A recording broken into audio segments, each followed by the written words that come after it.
नमस्कार दोस्तों, मैं आपका कमल किशोर, आपके जीके मास्टर कमल के अंदर आपका हार्दिक स्वागत एंड अभिनंदन करता हूं। कल हमने राजस्थान के अंदर अरावली के बारे में पढ़ा था, अरावली की प्रमुख शिखर चोटियों के बारे में पढ़ा था। आज हम अपने मध्य अरावली के बारे में पढ़ेंगे। मध्य अरावली की बात करें तो इसका विस्तार सांबर वैसीन के पश्चिम से देवगढ़ तक है।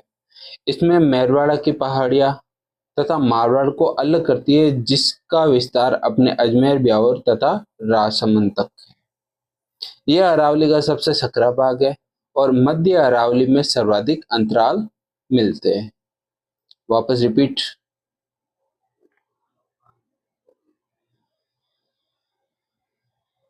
मध्य अरावली, इसका विस्तार सांबर बेसिन के पश्चिम भाग से देवगढ़ तक है।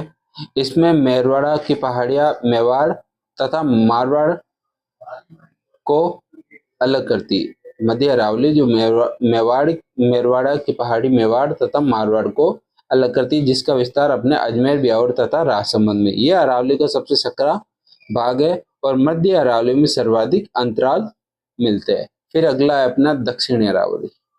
दक्षिणी अरावली को दो भागों में बांटा गया है, एक तो मेवाड़ पठार और दूसरा है आबूखंड। अब मेवाड़ पठार की बात करें तो इसका प्रवाह क्षेत्र नदियों का बहाव समांतर तथा दक्षिणवर्ती है। इसी मेवाड़ के पठार से भारत या राजस्थान की जल विभाजक रेखा दक्षिण से शुरू होकर दक्षिण पश्चिम से उत्तर पूर्व की ओर चली जाती है। बोराट का पठार भी जल विभाजक का कार्य करता है। अगला है लसानिया का पठार, ये स्लोम्बर। यह लसानिया का पठार जो कि मेवाड़ के पठार की सबसे ऊंची चोटी जरगा है। लसानिया का पठार स्लोम्बर जो कि मेवाड़ के पठार की सबसे ऊंची चोटी जरगा है। फिर अगला है आबूखंड सिरोही। इसकी सबसे ऊंची चोटी अपने गुरु शिखर है, जिसकी ऊंचाई है 1722 मीटर। कहीं पे 1727 मीटर भी बताई जाती है। वहां पे स्थित मंदिर के कारण ये 1727 होती है। राजस्थान की सबसे ऊंची चोटी गुरु शिखर है, जिससे कर्नल जेम्स टोड ने संतों का शिखर कहा था। यह पठार 19 किलोमीटर लंबा व 8 किलोमीटर चौड़ा है। इस पठार पर ननरोक व टोडरोक आकृति की दो चट्टानें भी विद्यमान है। इस पर राजस्थान का सबसे ऊंचा पठार, जिसे उड़िया का पठार, जो कि सिरोही में स्थित है। राजस्थान के प्रमुख या पहाड़ियों की बात करें तो कल इनके बारे में पढ़ा था, आज वापस रिपीट करते हैं। बोराट का पठार, ये गोगोंदा उदयपुर से कुंभलगढ़ राजसमंद तक विस्तृत है। उसके बाद में बोमट का पठार, ये सिरोही, उदयपुर और डूंगरपुर में विस्तारित है। फिर होता है भाकर। सिरोही में उबड़ खाबड़ क्षेत्र या पहाड़ियों को स्थानीय भाषा में भाकर कहा जाता है। अगला है अपना देसरो। ये उदयपुर में जो जरगा व रागा पहाड़ियों के मध्य का क्षेत्र है, जो वर्ष भर हरा भरा रहने के कारण इसका नाम पड़ा है अपना देश हरो। फिर नेक्स्ट है अपना गिरवा। ये उदयपुर में इसको पहाड़ों की मेखला कहते हैं। गिरवा जो कि उदयपुर में, जिसे हम पहाड़ों की मेखला कहते हैं। फिर नेक्स्ट है अपना छप्पन का पर्वत। ये भी अपना उदयपुर में, जबकि छप्पन की पहाड़ियां बालोतरा में। वापस रिपीट, याद रखना। छप्पन का पर्वत की बात करें तो ये उदयपुर में है और छप्पन की पहाड़ियों की बात करें तो ये बालोतरा में। फिर नेक्स्ट है अपने बिछा मेढ़ा की पहाड़ियां, ये भी उदयपुर में स्थित है।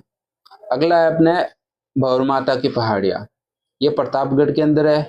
फिर अगली है बिजराल पहाड़ी, दिवेर पहाड़ी और खमनोर पहाड़ियां, ये तीनों ही अपने राजसमंद में है। भौर माता की पहाड़ी प्रतापगढ़, बिछमेड़ा की पहाड़ी उदयपुर, छप्पन की पहाड़ी बालोतरा, छप्पन का पर्वत उदयपुर, बिजराल की पहाड़ी राजसमंद, दिवेर की पहाड़ी राजसमंद, खमनौर की पहाड़ी राजसमंद। फिर नेक्स्ट अपना सुंडा पर्वत, जिसकी ऊंचाई 869 मीटर जालोर के अंदर। रोजा भाकर, जिसकी ऊंचाई 730 मीटर है जालोर में। इसरान भाकर, इसकी ऊंचाई 839 मीटर, ये भी जालोर में। और जारोल भाकर, इसकी ऊंचाई 855 मीटर है, ये भी जालोर में है। उसके अलावा जसवंतपुरा की पहाड़ियां जो कि जालोर में स्थित है। फिर अगला नेक्स्ट देखते हैं तो गौरिया पहाड़ी, ठीक है, ये पाली में, जिसके पास में अपने एक बांध बना हुआ है। फिर नेक्स्ट है अपना बीजासन पर्वत, इस ये अपने भीलवाड़ा में स्थित है। नाग पहाड़ी व रतनगिरी की पहाड़ियां, ये दोनों अजमेर में स्थित है। ऊपरमाल का पठार की बात करें तो ये बिजोलिया भीलवाड़ा से भैंसरोडगढ़ चित्तौड़गढ़ के मध्य स्थित है।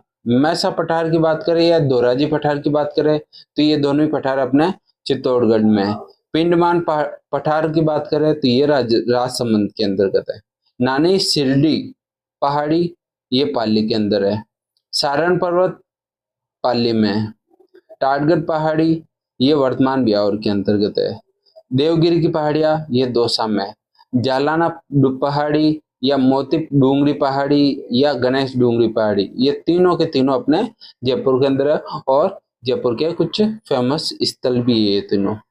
फिर अगला है अपना बैराट की पहाड़ी, ये कोटपुतली के अंदर है। हर्षनाथ पहाड़ी अलवर के अंदर है और उदयनाथ पहाड़ी अलवर में। और हर्ष की पहाड़ी की बात करें तो सिक्किम में। वापस रिपीट, हर्षनाथ पहाड़ी की बात करें तो ये अलवर के अंदर है, जबकि हर्ष की पहाड़ी की बात करें तो ये सिक्कर में है। नेक्स्ट, फिर अगला आता है अपने राजस्थान के प्रमुख दरे या नाल। राजस्थान की प्रमुख दरे एवं नाल, जिसमें सबसे पहला है पगलिया या जिलवाड़ा की नाल पाली में, देसुरी की नाल पाली में, सोमेश्वर की नाल पाली में। फिर अगला है अपने बड़दरा ब्यावर के अंदर, पोखरिया दरा ब्यावर में, सुराघाट दरा ब्यावर में, शिवपुरी घाट दरा ब्यावर के अंदर है। अगला है गोरम घाट दरा राजसमंद में है। खामली घाट दरा राजसमंद के अंदर है। यहीं पे अपना गोरम घाट में राजस्थान का छोटा माउंट कार्मेल वाला एरिया भी आज के समय में कुछ ज्यादा ही फेमस हो रहा है। ठीक है, उस एरिया के अंदर भी आप जाइए, वहां पे भी आपको अच्छा लगेगा। वहां पे भी अपने महादेव स्थित है। फुलवारी की नाल उदयपुर में, जो राजस्थान की सबसे बड़ी नाल कही जाती है। हल्दी घाटी की नाल राजसमंद में, इसमें चंदन के वृक्ष मिलते हैं। फिर अगला है अरावली पर्वत, जो निम्न जिलों से गुजरती है। पूर्व में स्थित जिलों के बात करें तो उस टाइम तो अपने 12 जिले थे। वर्तमान में अपने जिले नवगठित जिलों के बाद में अब अरावली पर्वतमाला जो कि गुजरती है वो अपने उदयपुर, सिरोही, डूंगरपुर, सलूम्बर, प्रतापगढ़, चित्तौड़गढ़, राजसमंद, पाली, भीलवाड़ा, ब्यावर, अजमेर, दूदू, जयपुर व जयपुर ग्रामीण, अलवर, कोटपुतली, बहरोड, कोटपुतली, बहरोड, खेड़थल, तिजारा, सीकर, नीम का थाना व झुंझुनू इत्यादि जिलों से अरावली होके गुजरती है। फिर अगला अपना टॉपिक है पूर्वी मैदान। अब पूर्वी मैदान की बात करें तो अरावली पर्वतमाला तथा हाड़ौती प्रदेश के मध्य पूर्वी मैदान है। वापस रिपीट, अरावली पर्वतमाला तथा हाड़ौती प्रदेश के मध्य पूर्वी मैदान है। यहाँ पे 50 सेंटीमीटर से 65 सेंटीमीटर समवर्षा रेखा के मध्य पूर्वी मैदान स्थित है। अब यदि आगे पूर्वी मैदान की ढाल की बात करें तो पूर्वी मैदान का ढाल पश्चिम से पूर्व की ओर है। यहाँ पे गंगा व यमुना की सहायक नदियों द्वारा निर्मित भाग, जिसको जलोढ़ मिट्टी कहते हैं, जो कि सर्वाधिक उपजाऊ मिट्टी है और जहाँ पे सर्वाधिक कृषि योग्य भूमि भी मिलती है। और सर्वाधिक जनसंख्या घनत्व की बात करें तो भी ये अपने इसी पूर्वी मैदान के अंतर्गत है। अब कुछ क्वेश्चनों की बात करें तो निम्न में से असंगत पूछा गया है। तो सबसे पहला पूछा गया है कि पूर्वी मैदान, पहला ऑप्शन है पूर्वी मैदान का ढाल पूर्व की ओर है। दूसरा ऑप्शन है पूर्वी मैदान राजस्थान को 2 भागों में विभाजित करने वाली समवर्षा रेखा को स्पर्श करता है। ये बिल्कुल सही है। पूर्वी मैदान सर्वाधिक कृषि योग्य होने के कारण सर्वाधिक खाद्यान्न उत्पन्न करता है। नहीं, ये भी नहीं सही है। यानी कि अपने ये तीन ऑप्शन गलत है। उसका सबसे बड़ा रीजन है नंबर 1, पूर्वी मैदान का ढाल पश्चिम से पूर्व की ओर है, ठीक है। और यहाँ पे सर्वाधिक कृषि योग्य भूमि है, लेकिन सर्वाधिक अनाज उत्पन्न नहीं होता है, ठीक है। इसी के साथ अपना अगला टॉपिक है, पूर्वी मैदान को निम्न भागों में विभाजित करते हैं। बनास, बाणगंगा बेसिन, चंबल बेसिन, माही बेसिन। अब अपना अगला टॉपिक है बनास बेसिन। इसके बारे में हम चर्चा करते हैं कि बनास बेसिन क्या है, ये कितने भागों में विभाजित है इत्यादि। बनास बेसिन को दो भागों में विभाजित करते हैं। नंबर 1 मेवाड़ का मैदान और नंबर 2 है मालपुरा करौली का मैदान। यहाँ पे ये जैसे देखते हैं, यहाँ पे ये जो बनास बेसिन है, इसके अंदर ये राजसमंद, चित्तौड़गढ़, भीलवाड़ा, शाहपुरा, केकड़ी, टोंक, सवाई माधोपुर इत्यादि की ये जो दिया गया आपको, ये अपना बनास बेसिन कहलाता है। इसमें क्या, ये जो दिख रहा है आकृति, ये बनास नदी के हिसाब से अपना यहाँ पे जो बेसिन स्थित है उनके बारे में बताया गया है। अगला अपना मेवाड़ का मैदान। अब मेवाड़ के मैदान की बात करें तो ये राजसमंद, चित्तौड़गढ़, भीलवाड़ा, शाहपुरा, खेराड़, शाहपुरा व जहाजपुर तहसील का क्षेत्र। आई समझ में? वापस रिपीट, मेवाड़ का मैदान, इसकी बात करें तो ये राजसमंद, चित्तौड़गढ़, भीलवाड़ा, शाहपुरा व जहाजपुरा तहसील का क्षेत्र जो समुद्र तल से औसत ऊंचाई 280 से 500 मीटर है। नेक्स्ट है अपना मालपुरा करौली का मैदान। इसके अंतर्गत अपने केकड़ी, टोंक, सवाई माधोपुर, खेराड़, टोंक जिले का क्षेत्र आता है, जिसकी समुद्र तल से ऊंचाई अपने 280 से 400 मीटर है। फिर अगला आता है अपना बंगाल बेसिन। बंगाल बेसिन की बात करें तो इसमें कोटपुतली, जोधपुर, जयपुर ग्रामीण, भरतपुर, दौसा आदि का क्षेत्र आता है। फिर नेक्स्ट है अपना चंबल बेसिन। चंबल बेसिन की बात करें तो चंबल बेसिन में चंबल नदी तथा इसकी सहायक नदी आती है और चंबल नदी के द्वारा अवनालिका अपर्दन किया जाता है, जिसका परिणाम स्वरूप भूमि उत्खान भूमि हो जाती है, यानी बैंड लेड ट्रोपोलॉजी, जो कि एक कृषि योग्य भूमि नहीं है। फिर अगला होता है डॉगलैंड। यह करौली के पठार पर अनियमित पहाड़ियों को कहते हैं। डॉगलैंड किसे कहते हैं? करौली के पठार पर अनियमित पहाड़ियों को अपने डॉगलैंड कहते हैं। फिर अगला अपना है चंबल नदी गार्ड्स का निर्माण। इसका चंबल नदी गार्ड्स का निर्माण, जिसमें गार्ड्स का मतलब होता है अपरदन की गहरी अवस्था। चंबल नदी कोटा से यमुना नदी तक बीहड़ का निर्माण करती है और यह बीहड़ का क्षेत्र 480 किलोमीटर है। फिर अगला अपना माही बेसिन का ढाल प्रवणता जो कि 8 से 12 मीटर पर किलोमीटर है, जो कि सर्वाधिक है। माही बेसिन में महुआ के वृक्ष की प्रधानता है, इस कारण इसे प्राचीन पुष्प प्रदेश कहते हैं। वापस रिपीट, माही नदी का ढाल प्रवणता 8 से 12 मीटर किलोमीटर है, जो कि सर्वाधिक है, तथा माही बेसिन में महुआ के वृक्ष की प्रधानता है, इसी कारण इसे प्राचीन पुष्प प्रदेश कहते हैं। फिर नेक्स्ट अपना माही बेसिन में लाल और लोमी मिट्टी पाई जाती है। माही बेसिन के अंतर्गत स्थानांतरित कृषि की जाती है। स्थानांतरित कृषि से अपना मीन होता है आदिवासियों के द्वारा पेड़ पौधों को काटकर, जलाकर तथा भूमि को खाली करके एक जगह 2 या 3 वर्ष तक कृषि करना। प्रतापगढ़ और बांसवाड़ा के बीच में 56 नालों का समूह है, ठीक है।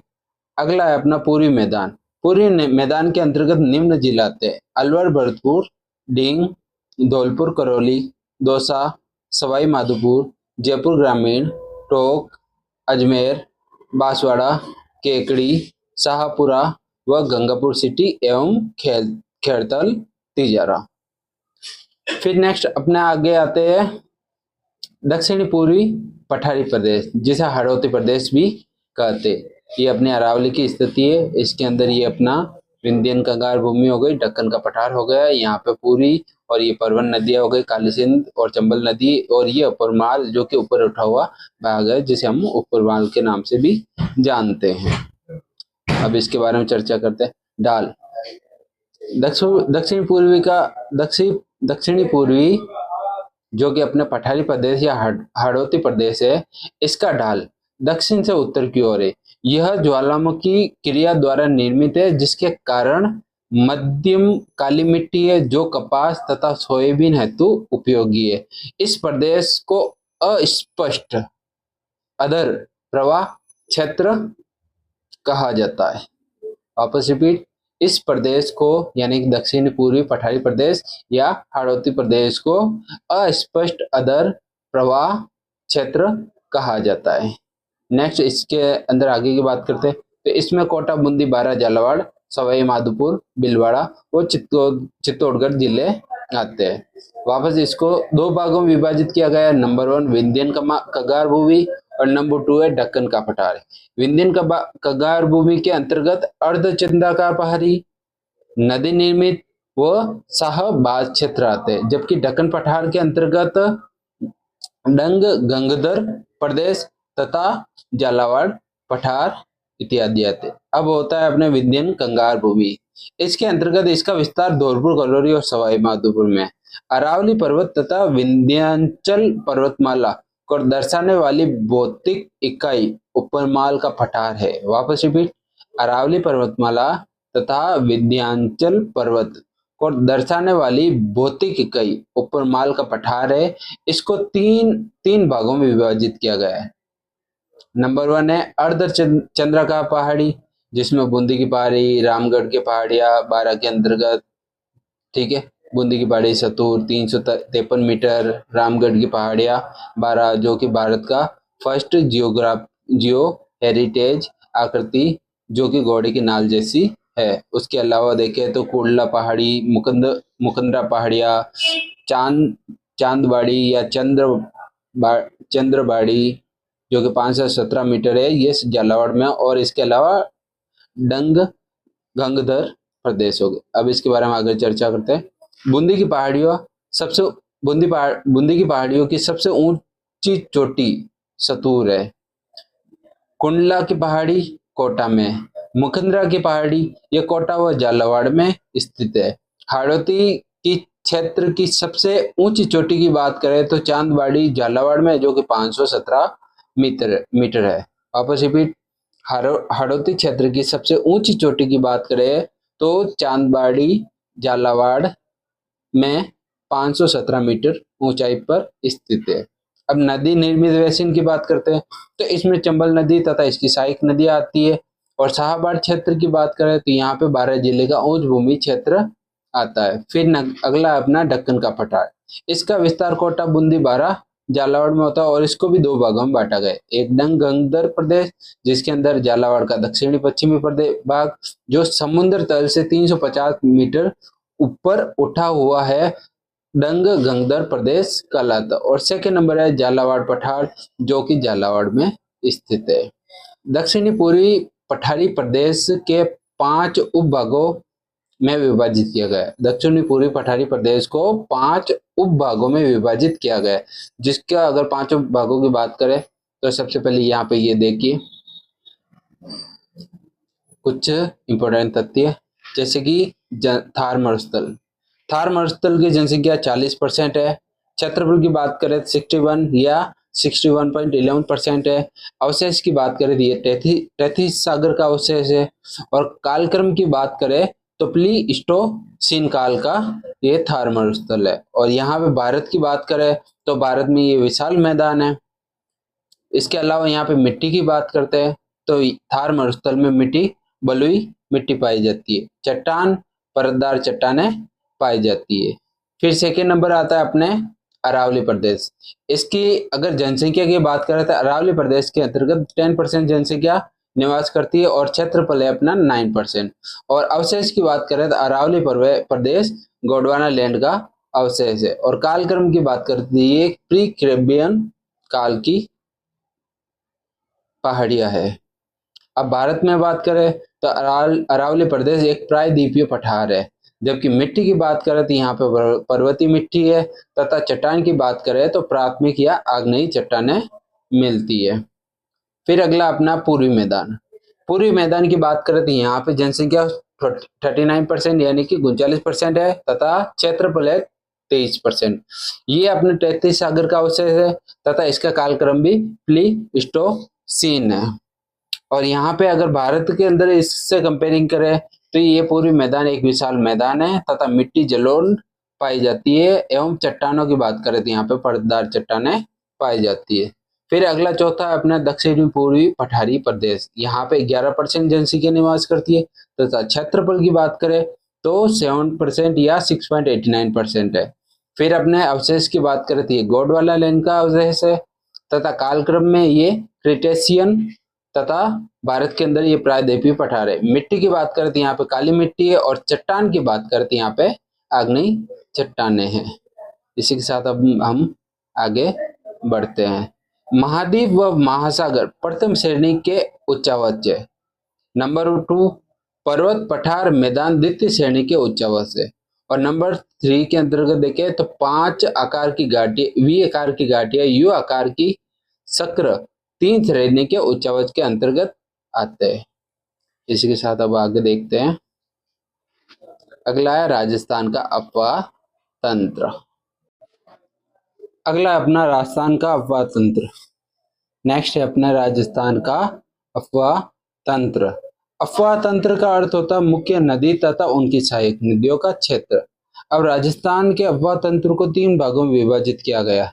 नंबर 1 अरब सागर अपवाह तंत्र, जो कि अपने आप में 60% रखता है, तथा जलग्रहण क्षमता 12% है। नंबर 2 पे बंगाल की खाड़ी अपवाह तंत्र, जो कि अपना आप में 23% रखता है, तथा यहाँ पे जल ग्रहण क्षेत्र सर्वाधिक यानी कि 53% है। नंबर 3 है अपना आंतरिक अपवाह तंत्र, ये अपना आप में 17% रखता है, तथा इसका जल ग्रहण क्षेत्र 35% है। अब सबसे पहले होता है अरब सागर अपवाह तंत्र। अरब सागर अपवाह तंत्र के लिए नदियों को याद करने से पहले इसकी एक छोटी सी ट्रिक है सलमा अरब सागर के पश्चिम में सो जा।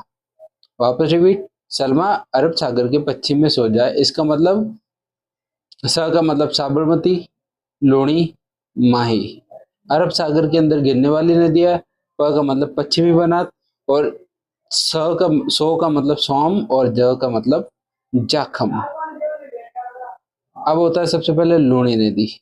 लूणी नदी का उद्गम नाहरगढ़ अजमेर से होता है, तथा ये इसका संगम होता है अरब सागर के अंदर। लूणी नदी का उद्गम नाहरगढ़ अजमेर में तथा संगम अरब सागर में होता है। इसको लूणी नदी को साकरी या सागरमती के नाम से भी जाना जाता है। इसको आदि खारी और आदि मीठी के नाम से भी जाना जाता है, और कालिदास ने इसे अनंत सलीला भी कहा है। आदि खारी आदि मीठी इसलिए कहते हैं क्योंकि बालोतरा के बाद में इसका पानी खारा हो जाता है, वहां पे लवणीय भूमि के कारण।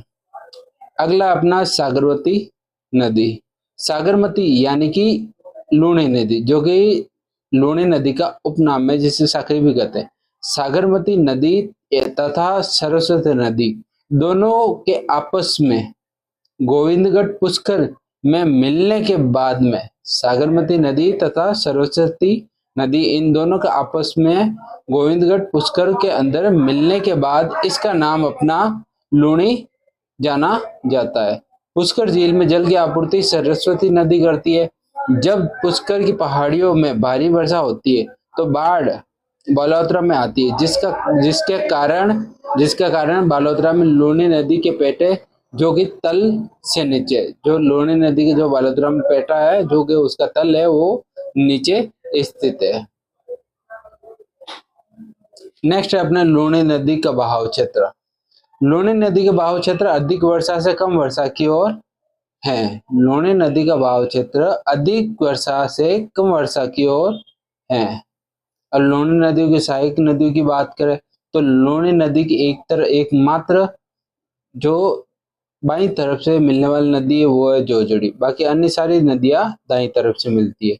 अब लूणी नदियों की सहायक नदियों की बात करें तो बांडी, गुहिया नदी, लीलड़ी नदी, मीठड़ी नदी, सुकड़ी नदी, जवाई नदी जिसे खारी नदी भी कहा जाता है। सागी नदी, मित्री नदी व जोजड़ी नदी जो एकमात्र अपने बाईं ओर से मिलती है, बाकी सारी नदियां दाईं ओर से मिलती है। इस नदी का पानी बालोतरा के बाद में खारा हो जाता है, जिसके कारण नमक युक्त चट्टानें होती है। लूणी नदी की बाईं ओर से मिलने वाली सहायक नदियों की बातें करें एक एक करके, तो सबसे पहले नंबर पर आती है बांडी नदी। इसका बांडी नदी का उद्गम बाली तहसील पाली से होता है। ये इसका संगम लकड़थंब गांव, बांडी नदी का संगम लकड़थंब गांव जोधपुर ग्रामीण में लूणी से होता है। इसका प्रवाह क्षेत्र पाली व जोधपुर ग्रामीण है और किनारे पे महाराजा उमेद मिल जो कि पाली में स्थित है, वो बांडी नदी के किनारे स्थित है। इस मिल में रंगाई छपाई उद्योग के कारण बांडी तथा लूणी नदी का जल प्रदूषित हो रहा है। अब बांडी नदी की सहायक नदी की बात करें तो गुइया नदी जो ब्यावर और पाली के मध्य बहती है।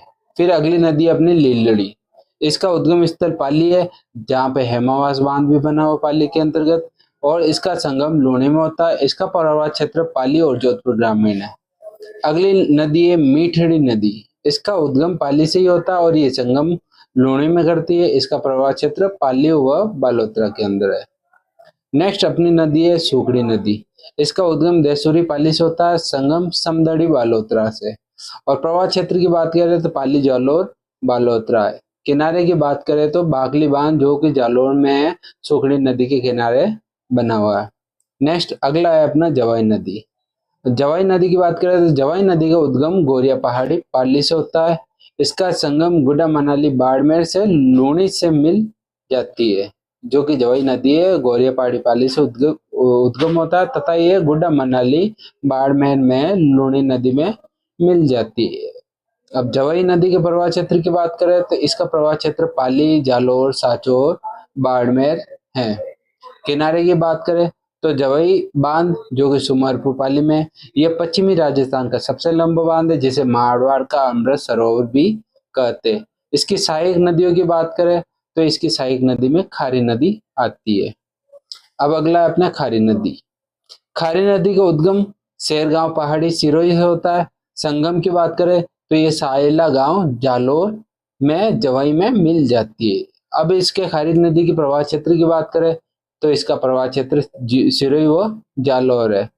सागी नदी, इसका उद्गम क्षेत्र जसवंतपुरा पहाड़ी जालोर में है। इसका संगम गांधव गांव बाड़मेर में लूणी में मिल जाती है। सागी नदी का उद्गम जसवंतपुरा की पहाड़ी जालोर और संगम गांधव गांव बाड़मेर में ये लूणी में मिल जाती है। अब सागी नदी के प्रवाह क्षेत्र की बात करते हैं तो ये जालोर, सांचौर व बाड़मेर में बहती है। अगली नदी है मित्री नदी, जिसका उद्गम जालोर की पहाड़ियों से होता है तथा संगम लूणी नदी में होता है। और प्रवाह क्षेत्र की बात करें तो जालोर, सांचौर व बाड़मेर। अगली नदी है लूणी नदी। लूणी नदी की दाएं तट की सहायक नदी, जो लूणी नदी में एकमात्र ऐसी नदी जो दाएं तरफ से आके मिलती है। इसका उद्गम पोंडलू पहाड़ी नागौर से होता है।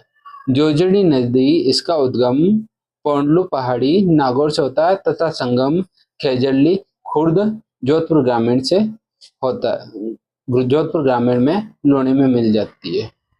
प्रवाह क्षेत्र की बात करें तो प्रवाह क्षेत्र नागौर व जोधपुर ग्रामीण है। ये लूणी नदी की सबसे बड़ी सहायक नदी है, 150 किलोमीटर लंबी। कौन सी? जोजड़ी नदी। इस नदी का उद्गम अरावली की पहाड़ियों से नहीं होता है। जोजड़ी नदी की एकमात्र सहायक नदी जिसका उद्गम लूणी नदी की एकमात्र सहायक नदी जिसका उद्गम बाई ओर से नहीं होता है तो जोजड़ी नदी है। या फिर ऐसा क्वेश्चन होता है कि लूणी नदी की एकमात्र सहायक नदी जिसका उद्गम दाई ओर से होता है और जिसका उद्गम अरावली की पहाड़ियों से नहीं होता, वो अपनी है जोजड़ी नदी। और सबसे बड़ी सहायक नदी की बात करें तब अपने जोजड़ी नदी जिसकी कुल लंबाई अपने 150 किलोमीटर है। जोजड़ी नदी पर जोधपुर ग्रामीण में पेरिस के समतुल्य वाटर फ्रंट विकसित किया गया है। नेक्स्ट अपने लूनी नदी की लंबाई की बात करें तो इसकी कुल लंबाई 495 किलोमीटर है, जिसमें राजस्थान में इस लूनी नदी की कुल लंबाई 330 से 350 किलोमीटर है। नेक्स्ट अपना अगली नदी है माही नदी। माही नदी का उद्गम महज झील मध्य प्रदेश के अमरोह पहाड़ी से होता है तथा संगम खंबात की पहाड़ी में होता है। इसका प्रवाह क्षेत्र की बात करें तो बांसवाड़ा, डूंगरपुर, प्रतापगढ़। राजस्थान में ये प्रवेश खादूगांव बांसवाड़ा से करती है तथा इसको उपनामों के हिसाब से देखें तो माही नदी को बांगड़, काठल, आदिवासी गंगा आदि उपनामों से भी जाना जाता है। इसके किनारे गलियाकोट डूंगरपुर में स्थित है।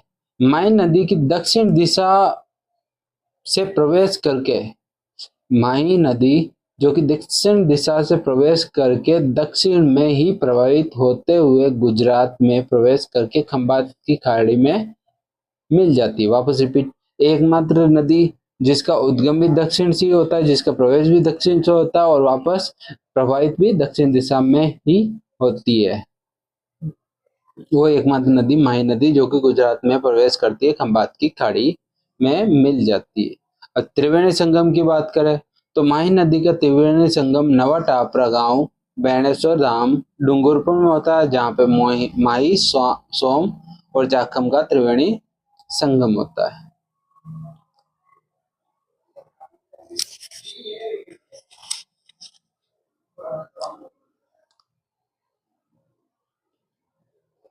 बेणेश्वर में माघ पूर्णिमा को मेला लगता है जिसे आदिवासियों का कम कहा जाता है। माही नदी अंग्रेजी के उल्टे यू आकार जैसे प्रवाहित होती है। सुजलाम सुफलाम क्रांति का संबंध माही नदी से जो कि साफ सफाई से संबंधित है।